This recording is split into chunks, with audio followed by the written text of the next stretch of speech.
Ok, vamos a continuar con el profesor Moisés Sotobajo. Él es profesor de aquí de la Facultad de Físico-Matemáticas con una cátedra CONACYT y de investigadores, ¿verdad? Investigadores por México, con muchos problemas. Ahora, Se oye muy lejos, lo siento, se oye muy lejos. soy, No sé si soy la única. a ver, Lupita, ¿así? Sí, Ajá. Bueno, vamos a continuar con la plática del doctor Moisés Sotobajo, profesor de la Facultad de Físico-Matemáticas de acá, de esta universidad. Es un trabajo en conjunto con el doctor Andrés Tarabella Collar y Javier Herrera Vega. Le damos la palabra al doctor Moisés.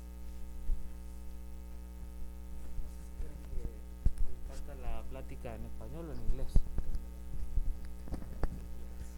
Digo porque como Carolina habló en inglés, Yo creo que puede ser. ella lo entenderá en castellano, ella. Bueno, como tú lo presentas en inglés Eso sí. en tus diapositivas, Ajá, sí lo hice por si acaso. yo creo que no hay problema. Ella lo entiende. Vale, muy bien. Ok, ¿me apoyas con Sí, tú me vas diciendo. para pasar las... Esto siguiente, por favor. Bueno, este es el resumen, solo lo puse aquí para que estuviera nada más. La siguiente. Siguiente. Ajá, bueno, me gustaría dar las gracias a Javier que me dio la oportunidad de hablar en esta sesión de teoría de la integral. Y bueno, pues aquí agradecimientos a CONACYT, que es quien me paga, entonces le tengo que agradecer. Y a la UAC, que es donde estamos, a la Facultad de Físico-Matemáticas, al centro, al CEMAC, que es donde yo trabajo, y a todos los organizadores del CIMA en general por el trabajo que estamos haciendo. Siguiente, por favor. Bueno, entonces, yo quería hablar hoy voy a hablar alto para ver si ellos me pueden escuchar, ¿vale? Yo quería hablar hoy de un problema que hace tiempo que me topé con él, pero pues es una de estas cosas que uno va dejando.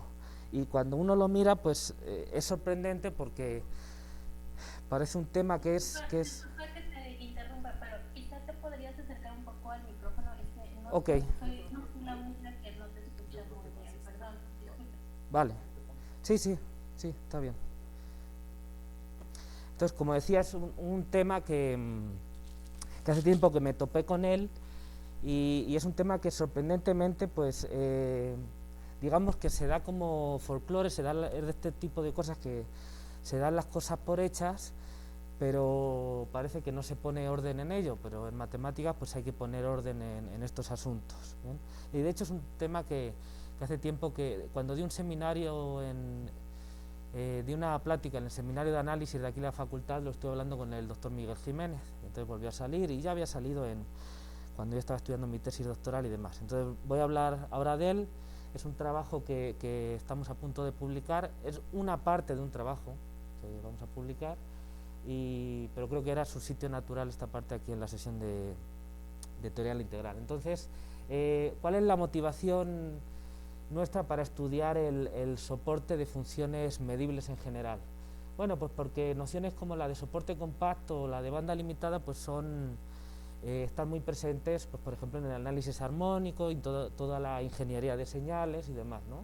Entonces, me gusta mucho rescatar una discusión que tiene David Slepian en un artículo, ahora mismo no recuerdo el nombre, pero si me preguntan yo les puedo dar las referencias, donde están hablando sobre las funciones de banda limitada, ¿no? Las funciones de banda limitada son funciones que se puede calcular su transformada de Fourier, por ejemplo, de cuadrado integrable, y su transformada de Fourier eh, está soportada en un conjunto compacto, ¿no? Está dentro de un conjunto compacto, es decir, que todas las frecuencias no triviales de la función pues viven entre dos números a y b. ¿Bien? Bueno, y pues ni qué decir tiene que estas nociones de banda limitada pues están muy presentes en general en el análisis matemático y en sus aplicaciones. Y no solo de banda limitada, sino de tiempo limitado, porque claro, normalmente las aplicaciones, pues uno puede hablar de funciones definidas en toda la recta real, pero realmente pues en la práctica uno tiene un comienzo y un final, ¿no? Pero ¿qué quieren decir esas nociones de comienzo, final o banda limitada, tiempo limitado en la práctica. En la práctica esto está dicho por un ingeniero, yo creo que David Slepian era ingeniero. Entonces, ¿qué quiere decir esto en el mundo real?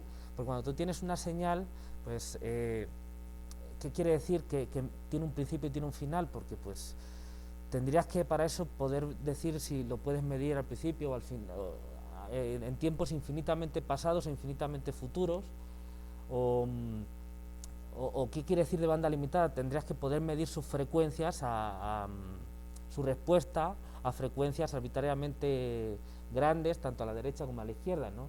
Y esas son cosas que según él, pues en la práctica, en el mundo real, no tiene sentido. Él cuando dice facet B se refiere a la modelización matemática y facet A se refiere al mundo real, ¿no? Y entonces eso es lo que le preocupa, que esas nociones pues son abstracciones de los matemáticos, de los ingenieros, y que lo único que hay que preocuparse es de que las deducciones que se hagan, las hipótesis que se hagan, sean coherentes con lo que vemos en la realidad, porque si no, pues es pura matemática, pero pues a la hora de aplicarlo pues no va a tener mucho sentido. Entonces, es muy interesante lo que dice David Slepian en esos artículos. Bueno, vamos a hablar de soporte, para empezar, para funciones continuas, ¿no? Esto es algo bien establecido. Entonces, en general, si yo tengo una función de los reales a los complejos, ¿bien?, o si quieren de los reales a los reales, no me voy a enfadar por eso, el conjunto de puntos donde no se anula lo vamos a denotar S sub f, ¿bien? S es por soporte, pero luego veremos. Bueno, aquí, ¿cómo definimos el soporte entonces para una función continua? Bueno, pues primero hay que notar, que es algo muy importante, que las evaluaciones puntuales están bien definidas. ¿Qué quiere decir eso? Pues una función, claro que la puedo evaluar. Sí, pero cuando uno trabaja con funciones medibles, en realidad trabaja con clases de equivalencia de funciones medibles. Entonces, las evaluaciones puntuales pues ya pierden su significado clásico, ¿bien? Pero bueno, para funciones continuas se puede definir el soporte como el cierre del conjunto de puntos donde no se anula, ¿no? Entonces ahí tenemos la serpiente que se traga un elefante, pues una función con esa gráfica, el soporte está marcado en rojo y ahí el principito está viendo el soporte y no tiene ninguna duda sobre ello. ¿Bien? Bueno, ¿qué pasa si tratamos de trascender el conjunto de funciones continuas? Bueno, tenemos tenemos disponible la noción de soporte distribucional, ¿no? El soporte en el sentido de las distribuciones. Y bueno, primero notar que si f es medible nada más, pues ya no tiene sentido, como decía, las evaluaciones puntuales, y entonces considerar, como se hacía para funciones continuas, el cierre en la topología usual de los reales del conjunto de puntos donde no se anula, no tiene ningún sentido, porque yo puedo redefinir la función f, por ejemplo, en todos los racionales, que es un conjunto de medida cero, y entonces el cierre me da todo R. Entonces eso es completamente desastroso, no lleva a ningún lado y no tiene sentido. Entonces esa definición no es satisfactoria y hay que modificarla. Bueno, ¿cuál es la noción de soporte para distribuciones? Bueno, la voy a escribir aquí, nada más que para funciones localmente integrables, que en particular son distribuciones, y con eso nos basta aquí, ¿bien? Bueno, pues decimos que una función se anula en un punto si podemos encontrar un entorno y una función test soportada en ese entorno, si siempre que tengamos una función test soportada en cualquier entorno del punto, pues la integral con la f da 0, ¿bien? Y entonces el soporte de f se define como los puntos a los que no les pasa eso, es decir, los que no se anulan en un entorno, la f no se anula en un entorno de ellos, ¿no? Equivalentemente, la función, un punto está en el soporte de f, de acuerdo con esta definición, si para todo delta podemos encontrar una función test soportada en el intervalo omega menos delta, omega más delta, que integra no nulo cuando la multiplicamos por la f, ¿bien? Es decir, ahí tiene que haber algo para que haya una función test que integre no nulo con ella, ¿no? Creo que es una noción bastante intuitiva y bueno, pues así es como se define el soporte para funciones integrables de acuerdo a la teoría de distribuciones. Bueno, y entonces aquí nosotros le hacemos una crítica a esta definición, que es completamente rigurosa y válida y fructífera, pero decimos lo siguiente. A nosotros nos parece que esta definición de soporte para funciones localmente integrables es demasiado compleja, demasiado intrincada y desde luego antinatural. ¿Por qué? Porque involucra la participación de objetos externos a la función, que simplemente estamos pidiendo una función medible, ¿Por qué objetos externos? Porque estamos involucrando el conjunto de, apelando al conjunto de funciones test, que es algo así como matar moscas a cañonazos. ¿Bien? Y además es una noción realmente ajena a los elementos que requiere la propia naturaleza del objeto que tenemos, de la función. Si tenemos una función medible, lo lógico sería apelar nada más a la naturaleza de la función y a la teoría de la medida, que es lo que le da su naturaleza de función medible, nada más. Entonces nos preguntamos si se puede obtener una definición de soporte para funciones medibles que esté directamente ligada al conjunto de puntos donde no se anula la función y solo en términos de conceptos de teoría de la medida. Eso nos parece natural y buscar una definición simple. ¿Bien? Bueno, ese es el problema que establecemos aquí. Bueno, entonces seguimos esta referencia. Esta referencia a mí me extraña mucho. Yo solo la he podido encontrar en este libro, que es un libro no... Uy, ¿qué pasó aquí? Bueno, voy a seguir hablando.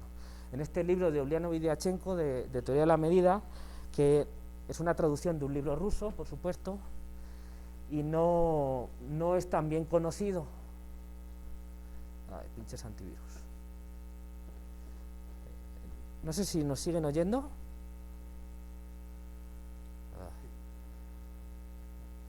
Sí, pero distorsionado.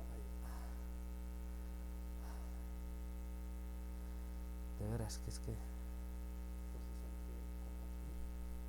¿Dónde? ¿Aquí? No, ya estás compartiendo. Ah, ya estoy, sí, porque se está presentando. Bueno,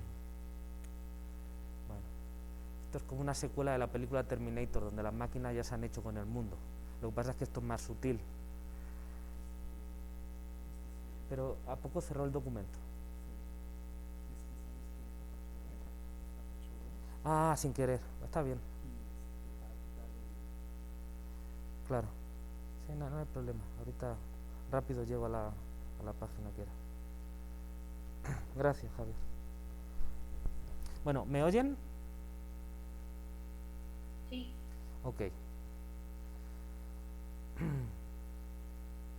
Bueno, entonces, como decía, voy a introducir una noción que es elemental en términos de teoría de la medida, ¿bien? Pero que sorprendentemente yo he buscado en las referencias clásicas de teoría de la medida y no he encontrado referencia alguna, lo cual me sorprende mucho, porque es algo me parece muy elemental, muy básico. Entonces, si alguien conoce alguna referencia donde se vea esta noción o algo relacionado con ello, pues le agradecería mucho que me lo hiciera saber. Yo no he sido capaz de encontrar, ni siquiera en las clásicas, ya no digo textos modernos.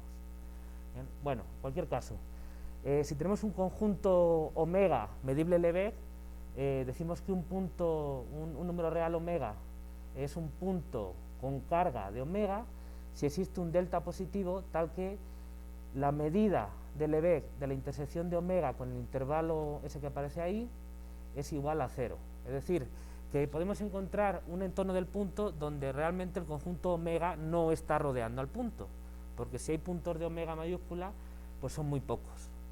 En el sentido de la medida de Lebesgue, pues nada, porque mide 0. ¿Bien? Para un punto que cumpla esto, un punto sin carga de omega, definimos eso que es algo así como un radio, ¿de acuerdo? El supremo de esos deltas. Bueno, esta noción pues recuerda mucho a otras nociones clásicas de teoría de la medida, como punto de densidad, punto de rarefacción, punto de continuidad aproximativa de una función, o de derivabilidad aproximativa, localmente no cero, etc. Bueno, pero sin embargo esas nociones sí están en textos clásicos y esta no, y no sé, me parece raro, pero bueno. Comentarios sobre esta definición. Yo no pido que el punto esté en omega o no, me da igual. Si es un punto sin carga de omega, entonces el radio tiene que ser positivo, ¿bien? Y esa identidad se cumple también para el radio. Y si el conjunto omega tiene medida positiva, obviamente ese radio tiene que ser finito, porque en algún momento agarrará algo de medida del conjunto omega. Por el contrario, si omega no es un punto sin carga, lo que vamos a denominar un punto con carga de omega, entonces la medida de esos conjuntos es positiva para todos los deltas. ¿Bien? Y bueno, de hecho nos interesa ese conjunto de puntos con carga de omega, así que lo vamos a denotar K mayúscula sub omega. Son los puntos con carga de omega, es decir, que para todo delta positivo, si yo hago la intersección de un entorno de radio delta del punto con omega, me da medida positiva. Es decir, son puntos de los reales que están bien rodeados en el sentido de la teoría de la medida por el conjunto omega. ¿Bien? Bueno, ahí tenemos algunas obviedades. Lo que me interesa recalcar aquí es las dos últimas. El conjunto K sub omega es independiente de cambios por conjuntos de medida cero. Es decir, que si yo agarro el omega o un omega 1 y le cambio y lo llamo omega 2 por un conjunto que difiera con puntos de medida cero, es decir, que la diferencia sea de medida cero, entonces el conjunto K omega es idénticamente el mismo, lo cual es bastante lógico porque la definición está en términos de medida y entonces pues no afecta que yo agarre poquitos puntos, es decir, un conjunto de medida cero, ¿vale? Eso es importante porque me va a permitir hablar del soporte de funciones medibles donde todas las funciones medibles que sean equivalentes entre sí, es decir, solo difieran en un conjunto de medida cero, pues esta noción no va a ser independiente de esos cambios, no lo va a notar. ¿Bien? Entonces, en algún sentido, los puntos sin carga de omega, pues son un conjunto que se puede desdeñar. Y esto refuerza eso que acabo de decir. Entonces, propiedades importantes del conjunto de puntos con carga de omega. Es un conjunto cerrado, ¿bien? Son casi todos los puntos, eso está bien, porque fíjense que cuando nosotros definimos el soporte de funciones continuas, siempre es un conjunto cerrado, porque es el cierre de algo, ¿bien? Entonces es un conjunto cerrado. Bueno, pues los conjuntos K sub omega son conjuntos cerrados, en el sentido usual. Son casi todos los puntos del conjunto, es decir, la medida de omega menos K sub omega es 0, ¿bien? K de omega no difiere mucho, entre comillas, de omega en un sentido topológico, es decir, está incluido en el cierre, ¿bien? Y por lo tanto es un subconjunto de omega si omega es cerrado, que es lo natural en el contexto que vamos a trabajar, ahora después lo veremos. Por lo tanto, si omega está acotado, entonces K de omega está acotado y es cerrado, pues es compacto, ¿bien? Y estas otras dos propiedades, esa es una propiedad de involución y la otra es una propiedad de monotonía, que es sencillo. Bueno, aquí he puesto las pruebas, ¿bien? Porque pues sí me interesaría ver los detalles, pero por una cuestión de tiempo me lo voy a saltar y con muchísimo gusto, si quieren que discuta algo, lo puedo discutir al final, pero para no retrasarnos demasiado en el tiempo. Entonces aquí están las pruebas, las pongo para que queden, y después, si me preguntan, con mucho gusto las podemos discutir, ¿bien? Son pruebas relativamente sencillas. Bueno, y llegamos a la definición de un conjunto austero.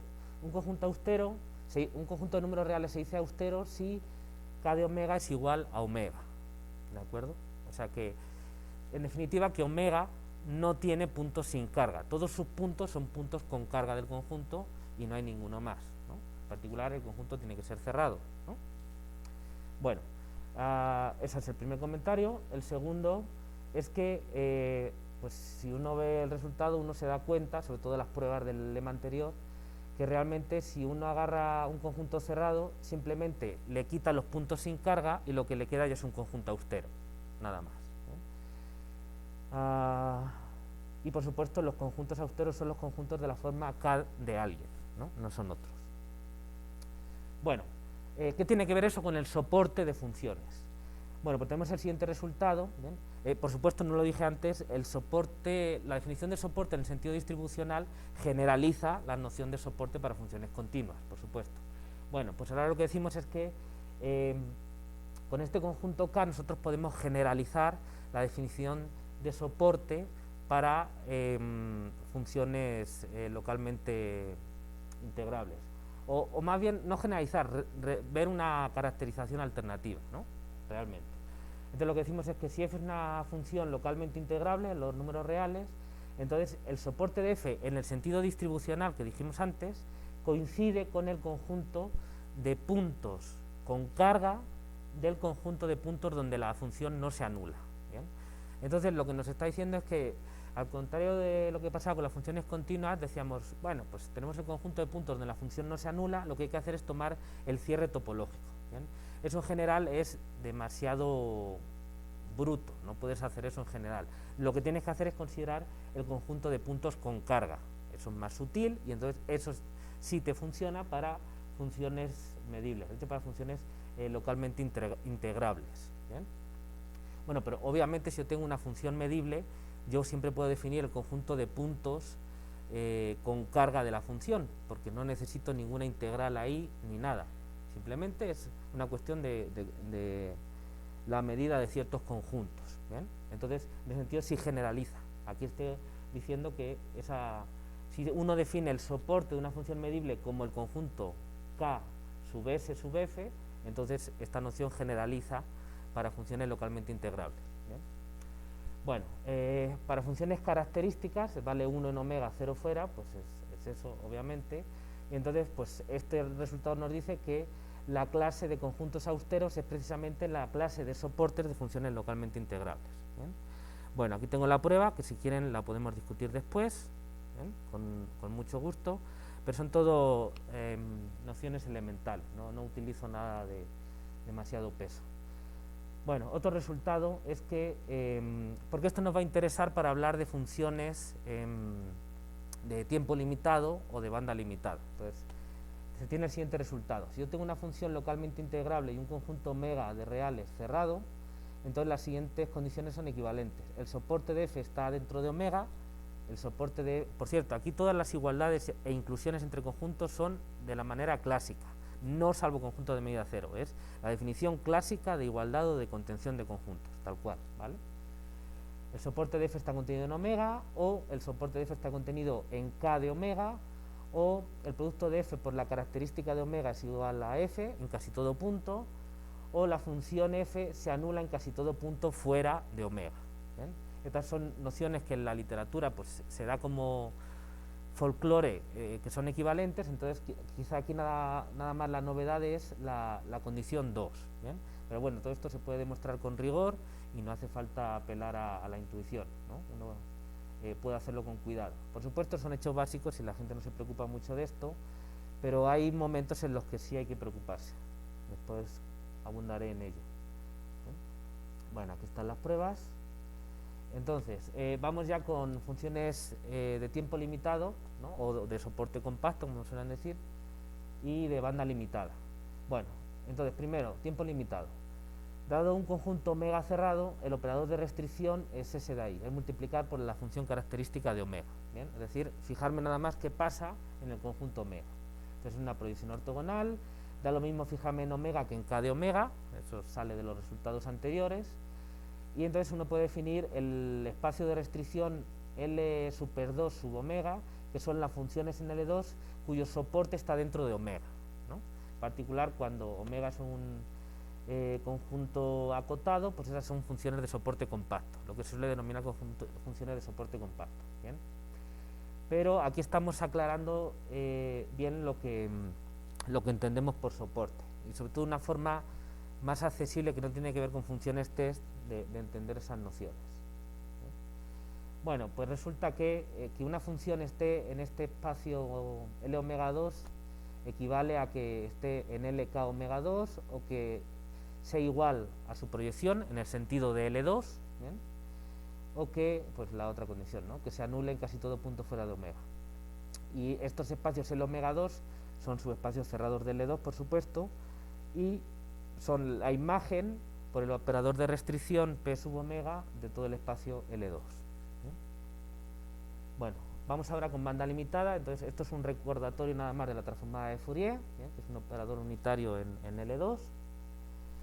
Entonces el operador de restricción en frecuencia se define de la misma manera, multiplicando por la característica de omega, pero en el lado de la frecuencia, en el lado de la transformada de Fourier. Entonces lo que hacemos es, agarramos una función de L2, calculamos su transformada de Fourier, que es otra función de L2, multiplicamos por la característica de omega para quedarnos solo con las frecuencias que están en el conjunto omega, y después aplicamos la antitransformada para regresar al dominio del tiempo. ¿Bien? Entonces, esto en términos de operadores, donde f es la transformada de Fourier y f menos 1 la inversa, pues es esto de aquí. Y esto me da una relación entre los operadores de restricción P sub omega y F sub omega, uno en tiempo y el otro en frecuencia. Bueno, perdón. le di al botón equivocado. Bueno, la estructura espectral de estos operadores ya se estudió por Slepian, Pollack y demás esa gente en los años 60 por ahí, y está relacionado con problemas que interesan mucho, por ejemplo, en el procesamiento digital de señales, con la concentración de energía o la localización en tiempo y frecuencia, es decir, localizar una señal en tiempo, pero también en frecuencia, en un rango de frecuencias dado. ¿Bien? Y bueno, si consideramos, así como hacíamos en tiempo, ahora en frecuencia, las funciones de L2, tal que el soporte de la transformada de Fourier está incluido en un conjunto omega, un omega cerrado, ¿bien? Eso lo vamos a llamar H omega 2, bueno, pues es la noción análoga, y uno entiende por esto normalmente que son las funciones que tienen su respuesta en frecuencia está concentrada en omega, dentro de omega, es decir, no contiene a priori, de acuerdo a la definición de transformada de Fourier, porque luego hay que ver cómo se interpreta eso, ese es otro tema, pues solo tiene respuesta en frecuencia en el conjunto omega de frecuencias. ¿Bien? Bueno, estos conjuntos ya son, en algunos casos son clásicos, si omega es compacto, son funciones de banda limitada, y ejemplos célebres de este tipo de espacios pues son el espacio de Hardy, que es las funciones cuya transformada de Fourier está soportada en los reales no negativos, o los espacios de Paley-Wiener, ¿no? Que son los típicos espacios de funciones de banda limitada y que son clásicos, ¿no? Bueno, por eso a estos espacios los hemos llamado espacios de tipo Hardy y lo ponemos con una H, ¿bien? Porque siguen, digamos, cuando omega es cero infinito, pues es el espacio de Hardy clásico, bueno, pues espacios de tipo Hardy. ¿Bien? Ok. Bueno, estos espacios de tipo Hardy son subespacios cerrados y coinciden con la imagen del operador restricción en frecuencia. ¿Bien? Ahí lo tenemos. Y tenemos esas condiciones que son análogas y salen de los resultados anteriores pues directamente, ¿no? F está en H omega 2, si solo si está en H K omega 2, o si solo si coincide su imagen por el operador restricción, su proyección con ella misma, ¿no? Okay. Y bueno, pues muchas gracias. Si tienen preguntas estaré gustoso de responderlas. Muchas gracias. ¿Preguntas? ¿Alguna pregunta? ¿Any question? ¿Perdón?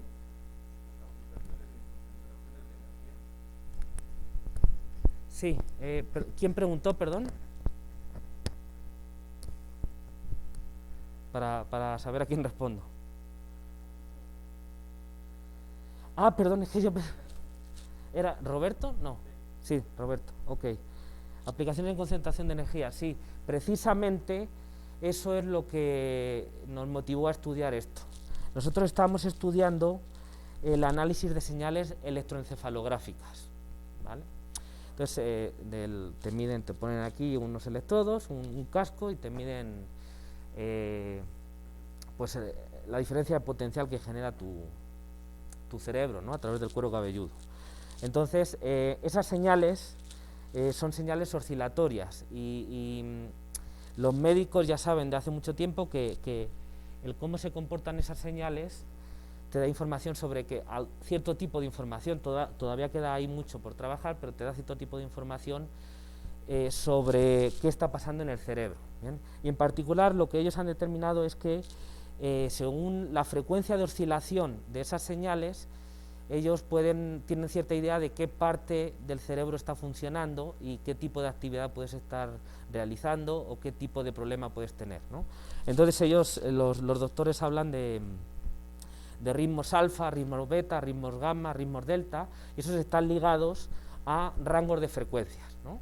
Un ritmo alfa puede ser, a ver si lo digo bien, pero yo creo que es entre 8 y 12 Hz, ¿no? Un ritmo delta es para frecuencias menores de 4, un ritmo teta entre 4 y 8 y algo así, ¿no?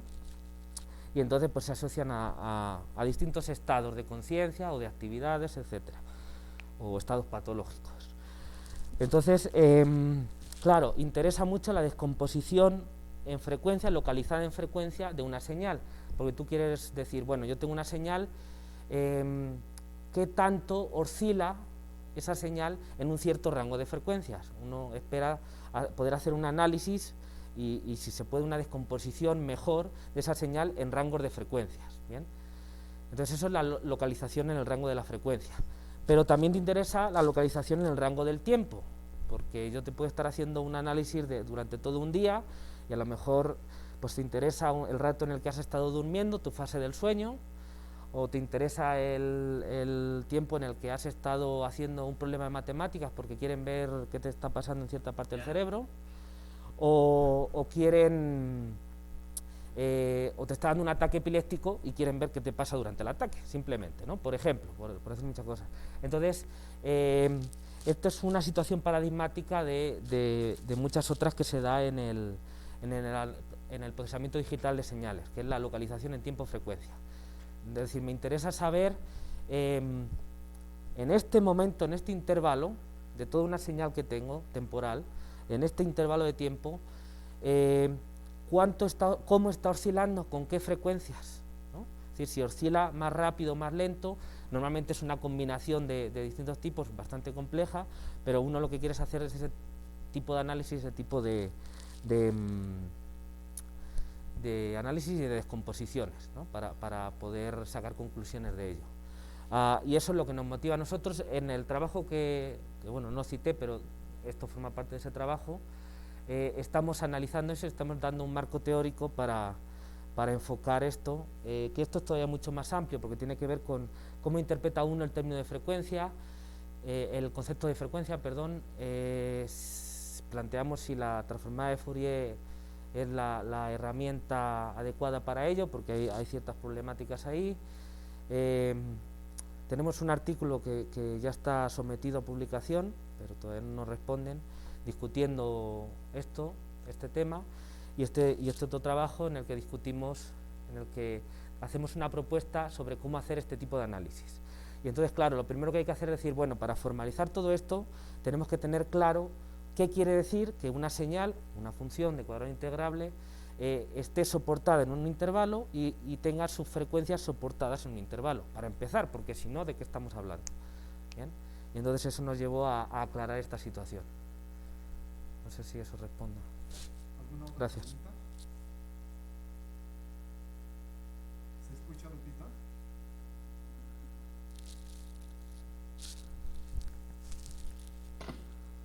Sí, sí se escucha. Está bien. Bueno, le damos las gracias al doctor Gracias. Moisés Soto. Gracias.